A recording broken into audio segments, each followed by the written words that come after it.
Musa itu digantikan oleh Yosua. Yosua itu namanya adalah Yehosua tuh ya, yang artinya Tuhan menyelamatkan atau Tuhan adalah keselamatan. Elia digantikan oleh Elisa. Elisa itu artinya Eliyasha, Allahku menyelamatkan. Dan Yohanes Pembaptis itu digantikan oleh Yesus. Namanya dia adalah Yeshua, yang juga dari kata yang sama dengan Yehoshua ya, artinya Tuhan menyelamatkan.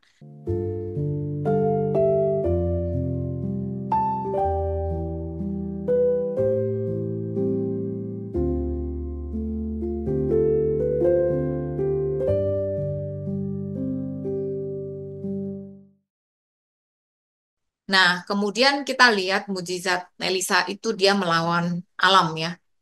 Di 2 Raja-Raja 6. Jadi orang-orang itu mau bikin tempat tinggal di dekat Sungai Yordan.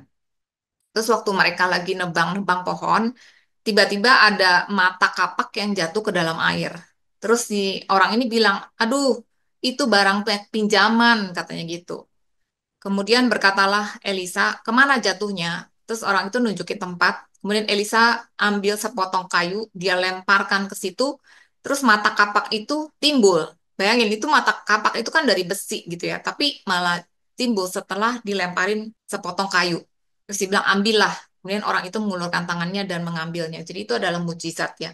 Kita tahu Tuhan Yesus juga melawan alam lah istilahnya ya. Pada saat dia berjalan di atas air, dan bukan cuma dia, waktu Petrus bilang, suruhlah aku berjalan kepadamu di atas air. Tuhan Yesus bilang jalan, Petrus juga jalan di atas air. Jadi bahkan dia bisa mengalami itu ya ketika dia memandang pada Kristus. Jadi bisa melawan alam lah istilahnya. Because ya kita juga, kita adalah anak-anak Tuhan, kita ada di dalam dunia ya, tapi kita bukan berasal dari dunia, kita berasal dari kerajaan Kristus. Nah, kemudian di sini diceritakan pada saat Elisa tuh sakitnya. 2 Raja-Raja 13, ayat 14-19. Ketika Elisa menderita sakit yang menyebabkan kematiannya, datanglah Yoas, Raja Israel kepadanya dan menangis karena dia katanya, Bapakku, Bapakku, kereta Israel dan orang-orang yang berkuda. Ini kata-katanya persis sama seperti ketika Elia mau diangkat ke sorga, kemudian Elisa tuh ngomong begitu, kan? Bapakku, Bapakku, kereta Israel dan orang-orang yang berkuda. Jadi the chariots of Israel and their horsemen. Ini artinya perlindungan kepada Israel gitu. Jadi kereta Israel dan orang-orang berkuda itu adalah perlindungan buat bangsa Israel. Jadi dia tuh berpikir, waduh kalau Elisa mati, nggak ada lagi nih perlindungan untuk bangsa Israel. Kemudian Elisa bilang, ambillah busur dan anak panah. Kemudian dia ambil busur anak panah, disuruh tarik busurnya, terus dia bilang, bukalah jendela yang sebelah timur. Panahlah, akhirnya dipanah gitu ya. Terus Elisa bilang, itulah anak panah kemenangan dari Tuhan, anak panah kemenangan terhadap Aram. Karena Aram itu adalah sebenarnya musuh ya, masuk orang Israel. Terus dibilang, engkau akan mengalahkan Aram di Afek sampai habis lenyap. Setelah itu dia bilang, ambillah anak-anak panah itu. Lalu diambilnya. Setelah diambilnya, berkatalah Elisa, pukulkanlah itu ke tanah. Terus dia pukulin 3 kali. Udah gitu dia berhenti. Kemudian Elisa gusar, dibilang, seharusnya kau pukul 5 atau 6 kali supaya engkau memukul habis Aram itu gitu. Tapi sekarang karena kamu cuma 3 kali, ya cuma 3 kali aja kamu akan memukul Aram gitu. Jadi memukulkan ke tanah itu adalah gambaran dari otoritas ya. Sebetulnya Elisa tuh mau bilang, kamu adalah raja. Harusnya kamulah orang yang melindungi bangsa Israel. Kenapa kamu bergantung kepada saya gitu? Waktu dia bilang ehm, kereta Israel dan orang-orang berkuda, itu Raja Israel si Yoas itu kan ketakutan gitu ya. Dia pikir perlindungannya udah hilang gitu. Padahal Elisa bilang, kamu yang seharusnya melindungi, kamu tuh punya otoritas gitu. Tapi kamu, istilahnya kamu tuh nggak pede, kamu tuh cuma mukul 3 kali gitu. Nah kita tahu Tuhan Yesus bilang di Markus 16 ayat 17-19, tanda-tanda ini akan menyertai orang yang percaya. Mereka akan mengusir setan-setan demi namaku, mereka akan berbicara dalam bahasa-bahasa baru bagi mereka, mereka akan memegang ular dan sekalipun mereka minum racun, mereka tidak akan mendapat celaka. Mereka akan meletakkan tangannya atas orang sakit dan orang itu akan sembuh. Jadi setelah itu dia terangkat ke sorga. Nah, di Markus 11 juga ayat 23-24 dikatakan, aku berkata kepadamu, sungguhnya barang siapa berkata kepada gunung ini, beranjaklah dan tercampaklah ke dalam laut, asal tidak bimbang hatinya, tapi percaya bahwa apa yang dikatakan itu terjadi, maka hal itu akan terjadi baginya. Aku berkata kepadamu, apa saja yang kamu minta, doakan, percayalah bahwa kamu telah menerimanya, maka hal itu akan diberikan padamu. Jadi Tuhan Yesus juga bilang, kamu tuh punya otoritas. Kamu tuh jangan merengek-rengek gitulah istilahnya. Kamu pakai otoritas itu. Kamu punya Roh Kudus. Roh Kudus di dalam kamu tuh lebih besar dibanding roh lain di dunia. Nah, setelah itu Elisa kan mati. Katakan, sudah itu matilah Elisa, lalu ia dikuburkan. Adapun gerombolan Moab, Moab ini juga salah satu musuh orang Israel ya. Jadi dibilang sering memasuki negeri itu pada pergantian tahun. Pada satu kali, orang sedang menguburkan mayat. Ketika mereka melihat gerombolan datang, dicampakkanlah mereka mayat itu ke dalam kubur Elisa lalu pergi. Dan demi mayat itu kena pada tulang-tulang Elisa, maka hiduplah ia kembali dan bangun berdiri. Jadi ini juga menarik ya. Di Israel, ketika orang itu mati, biasanya jenazahnya itu ditaruh di satu gua. Di gua itu nggak cuma satu jenazah ya, itu bisa beberapa jenazah. Kita ingin waktu Tuhan Yesus mati itu guanya baru, kuburnya baru, artinya nggak ada jenazah lain sebelumnya. Tapi pada umumnya itu dalam satu gua itu ada beberapa jenazah.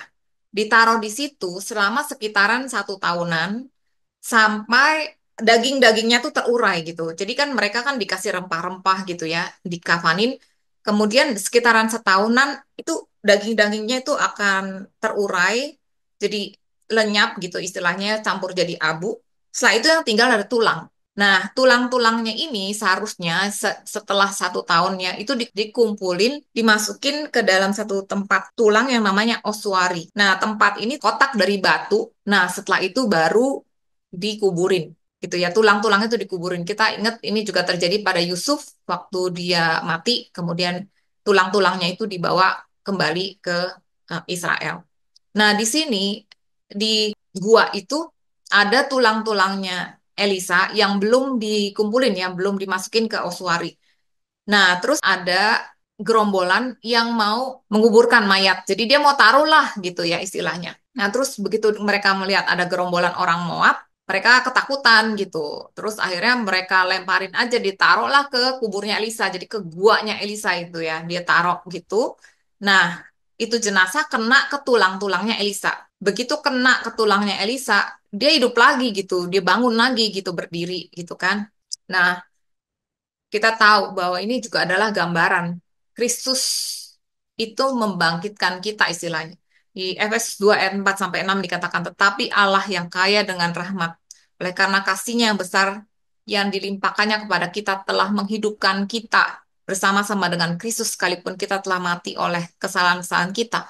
Oleh kasih karunia kamu diselamatkan dan di dalam Kristus Yesus ia telah membangkitkan kita juga dan memberikan tempat bersama-sama dengan dia di sorga. Jadi Elisa itu literally ya, dia literally sakit, mati, tulang-tulangnya dikuburkan, tapi juga literally tulang-tulang itu membangkitkan orang dari kematian. Itu gambaran bahwa Tuhan Yesus dia menanggung semua sakit penyakit ya. Dia nggak berdosa dibuat jadi berdosa. Dia menanggung sakit penyakit, dia mati, tapi dari kematian itu dia juga membangkitkan kita semua orang yang percaya.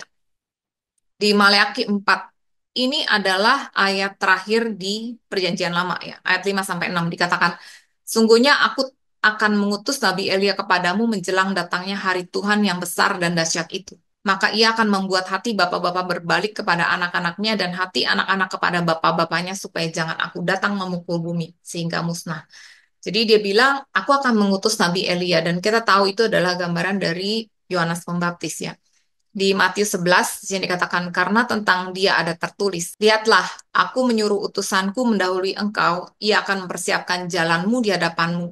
Sebab semua nabi dan kitab Taurat bernubuat hingga tampilnya Yohanes. Dan jika kamu mau menerimanya, ialah Elia yang akan datang itu, yang dinubuatkan di Maleakhi. Kemudian di Lukas 9, di sini pada saat Tuhan Yesus itu bertemu ya dengan Elia dan Musa. Di sini dibilang Yesus membawa Petrus, Yohanes, dan Yakobus naik ke atas gunung untuk berdoa. Ketika ia sedang berdoa, rupa wajahnya berubah dan jubah menjadi putih berkilau-kilauan. Lalu tampaklah dua orang berbicara dengan dia, yaitu Musa dan Elia. Keduanya menampakkan diri dalam kemuliaan dan berbicara tentang tujuan kepergiannya yang akan digenapinya di Yerusalem. Jadi dia ketemu dengan Musa dan Elia itu dia ngomongin apa sih? Sebenarnya di sini dibilang bahwa dia tuh ngomongin mengenai dia akan pergi ke Yerusalem. Dia akan disalibkan, dia akan mati, dikuburkan, dan dia bangkit. Jadi semua nubuatan di kitab Tanakh ya, di Perjanjian Lama itu akan digenapi dengan kematian dia. Jadi dia berbicara seperti itu kepada Musa yang adalah gambaran hukum Taurat dan kepada Elia yang gambaran dari para nabi gitu ya. Nah, sekarang kita lihat sebetulnya ada dua nabi, cuman dua nabi yang punya suksesor ya, punya pendahulu, punya penerus lah. Musa itu dia adalah gambaran dari hukum Taurat karena Tuhan memberikan hukum Taurat kepada bangsa Israel melalui Musa. Musa itu digantikan oleh Yosua. Kemudian Elia. Elia itu adalah gambaran dari para nabi. Dia perwakilan dari para nabi ya. Dia digantikan oleh Elisa. Di perjanjian baru, Yohanes Pembaptis itu adalah Elia, ya, nubuat Elia, dan digantikan oleh Yesus. Nah, sekarang kita lihat Musa. Musa itu digantikan oleh Yosua. Yosua itu namanya adalah Yehosua, gitu ya. Yang artinya Tuhan menyelamatkan atau Tuhan adalah keselamatan. Elia digantikan oleh Elisa. Elisa itu artinya Eliyasha, Allahku menyelamatkan. Dan Yohanes Pembaptis itu digantikan oleh Yesus. Namanya dia adalah Yeshua, yang juga dari kata yang sama dengan Yehoshua ya, artinya Tuhan menyelamatkan. Menyelamatkan, Yasha, Yud, Shin, Ayin itu artinya menyelamatkan. Jadi kita bisa lihat, makanya dibilang bahwa semua hukum Taurat kita para nabi bahkan itu fulfillment-nya atau wujudnya adalah Kristus. Semuanya menggambarkan Yesus. Di Matius 5 ayat 17-18 dikatakan, janganlah kamu menyangka bahwa aku datang untuk meniadakan hukum Taurat atau kitab para nabi. Aku datang bukan untuk meniadakannya, melainkan untuk menggenapinya. Karena sesungguhnya aku berkata kepadamu, selama belum lenyap langit dan bumi ini, satu huruf kecil atau satu titik pun tidak akan ditiadakan dari hukum Taurat sebelum semuanya terjadi. Jadi Tuhan Yesus bilang, dia bukan meniadakan, betul, dia nggak meniadakan. Dia tuh menggenapinya, tapi hukum Taurat itu adalah hutang, dan dia sudah membayar gitu. Kadang orang bilang, kita nggak boleh meniadakan hukum Taurat. Kita tidak meniadakan hukum Taurat, tetapi Tuhan Yesus bilang dia sudah menggenapi. Utang yang sudah dibayar, kita nggak usah bayar lagi. Ngapain kita bayar utang yang udah dibayar gitu. Di Ibrani 10 ayat 8 sampai 9 dikatakan, di atas ia berkata, kurban dan persembahan, korban bakaran dan korban menghapus dosa tidak engkau kehendaki dan engkau tidak berkenan kepadanya. Meskipun dipersembahkan menurut hukum Taurat. Kita udah belajar ya mengenai korban-korban ini. Kemudian katanya, sungguh aku datang untuk melakukan kehendakmu. Yang pertama ia hapuskan untuk menegakkan yang kedua. Sini jelas dibilang, dia tuh udah menghapuskan. Dia menghapuskan karena sebenarnya korban-korban itu adalah cuman bayangan, cuman gambaran doang gitu. Karena dia sudah menggenapi. Dia bilang Tuhan tuh sebenarnya nggak berkenan kepada korban itu gitu. Itu cuman gambaran. Dia udah menghapuskan karena dia sudah menegakkan yang kedua, perjanjian yang baru. Di Ibrani 8 ayat 7 sampai 10 dikatakan, sebab sekiranya perjanjian pertama itu tidak bercacat, tidak akan dicari lagi tempat untuk yang kedua. Perjanjian pertama tuh cacat, makanya dibikin yang kedua. Makanya dibilang, aku akan mengadakan perjanjian baru. Perjanjian bukan seperti yang kuadakan dengan nenek moyang orang Israel ya. Pada waktu aku memegang tangan mereka, membawa mereka keluar dari tanah Mesir. Sebab mereka tidak setia pada perjanjian itu. Aku menolaknya. Inilah perjanjian yang kuadakan dengan kaum Israel sudah waktu itu. Aku akan menaruh hukumku dalam akal budi mereka dan menuliskannya dalam hati mereka. Gambaran Roh Kudus yang ditaruh di dalam hati kita ya. Aku akan menjadi Allah mereka dan mereka akan menjadi umatku. Jadi itu udah jelas gitu. Nah, sekarang kita lihat, kita ingat Tuhan itu menyuruh Elia untuk melakukan 3 assignment. Mengurapi Hazael menjadi raja atas Aram, mengurapi Yehu sebagai raja atas Israel, dan Elisa sebagai nabi menggantikan engkau. Tapi yang dilakukan Elia itu cuma satu. Dia cuma mengurapi Elisa menjadi penggantinya, tetapi dia tidak mengurapi Hazael jadi Raja Aram dan Yehu menjadi raja atas Israel. Yang ini dilakukan oleh Elisa. Kenapa itu dilakukan oleh Elisa? Aku percaya ini juga adalah gambarannya. Hazael itu adalah Raja Aram, Raja Gentiles ya, bukan orang Yahudi. Tapi Elisa itu akhirnya dia bilang ya sama Hazael bahwa dia akan jadi raja atas Aram gitu. Jadi Hazael ini kalau kita lihat artinya, Hazael itu artinya Tuhan melihat. Jadi ini ada gambaran bahwa Tuhan juga pada akhir zamannya, pada saat Tuhan Yesus datang, Tuhan juga melihat bangsa-bangsa non-Yahudi. Tuhan juga mengurapi kita gitu ya, non-Jews, Gentiles. Kemudian Yehu itu dalam bahasa Ibrani, Yud He Vav He, Hu gitu, Y-nya tuh adalah Yud He Vav He, ya. Hu itu artinya dia. Jadi dialah Tuhan gitu. Jadi Tuhan juga nantinya akan mengurapi juga Israel gitu. Maksudnya keseluruhan bangsa, keseluruhan memang sekarang juga banyak yang sudah percaya, tetapi secara bangsa kan mereka masih belum percaya ya. Tapi ada waktunya mereka juga akan bilang Baku Kababa Shem Adonai. Diberkatilah dia yang datang dalam nama Tuhan. Jadi ya mereka juga akan percaya gitu. Jadi ini adalah gambaran itu yang dilakukan oleh Elisa, bukan oleh Elia. Nah, di Roma 1 ayat 16-17 dikatakan, sebab aku mempunyai keyakinan yang kokoh dalam Injil, karena Injil adalah kekuatan Allah yang menyelamatkan setiap orang yang percaya, pertama-tama orang Yahudi tapi juga orang Yunani, sebab di dalamnya nyata kebenaran Allah yang bertolak dari iman dan memimpin kepada iman. Seperti ada tertulis, orang benar akan hidup oleh iman. Jadi, Injil itu adalah kekuatan Allah yang menyelamatkan semua orang percaya, baik Yahudi maupun Yunani. Orang benar hidup oleh iman. Nah, sekarang kita lihat perjalanan Elisa. Itu kan kebalikan dari perjalanan Elia ya. Elisa itu jalan dari Yordan ke Yeriko, ke Betel, ke Gilgal. Jadi kalau kita lihat ini seperti gambaran perjalanan Tuhan Yesus ya. Tuhan Yesus itu dia mulai di Yordan. Yordan itu artinya adalah descend, flow down atau turun ya. Seperti dia tuh turun dari sorga. Kemudian Yeriko. Yeriko itu menggambarkan kemenangannya, bahwa dia tuh tidak berdosa, dia menang, bahkan waktu dia dicobai sama iblis, dia juga menang gitu, dia betul-betul tidak berdosa. Kemudian dia battle, dia kembali ke rumah Tuhan ya. Battle ini juga gambaran dari stairway to heaven kan, jadi tangga ya yang menghubungkan bumi dengan sorga. Jadi dia akhirnya kembali ke sorga. Kemudian Gilgal, roll away, menggulingkan. Jadi seperti dia menggulingkan kubur ya, kuburnya kosong karena maut sudah dikalahkan. Jadi kita lihat di Filipi 2 ayat 9 sampai 11 itulah sebabnya Allah sangat menikahkan dia, Tuhan Yesus ya, dan mengaruniakan kepadanya nama di atas segala nama supaya dalam nama Yesus bertekuk lutut segala yang ada di langit dan yang ada di atas bumi dan yang ada di bawah bumi dan segala lidah mengakui Yesus Kristus adalah Tuhan bagi kemuliaan Allah Bapa. Saya selalu pikir yang seperti orang pikir bahwa dia minta porsi 2 kali lipat untuk dapat mujizat. Tapi Rita kasih suatu pencerahan bahwa ternyata dia minta double portion karena dia minta kekuatan. It's a different meaning now, bahwa dia sebenarnya minta kekuatan. Dan itu mengingatkan aku gitu, untuk selalu minta wisdom dalam perjalanan hidup kita.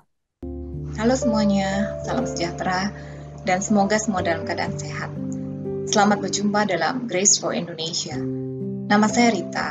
Saya dan teman-teman adalah bagian dari kelompok sel yang bernama Sola Gracia Life Group. Kalau kalian punya pertanyaan seputar topik yang kami bahas, atau ada topik menarik yang ingin kami bahas dalam pertemuan selanjutnya, ataupun kalian memiliki prayer request untuk didoakan, silakan masukkan dalam komen. Kami berharap apa yang kami sharingkan bisa memberikan semangat dan pengharapan, karena kita punya Tuhan yang luar biasa. Kalau video ini memberkati kalian, tolong di like, subscribe, dan di share, supaya menjadi berkat juga buat banyak orang. Terima kasih, Tuhan Yesus memberkati.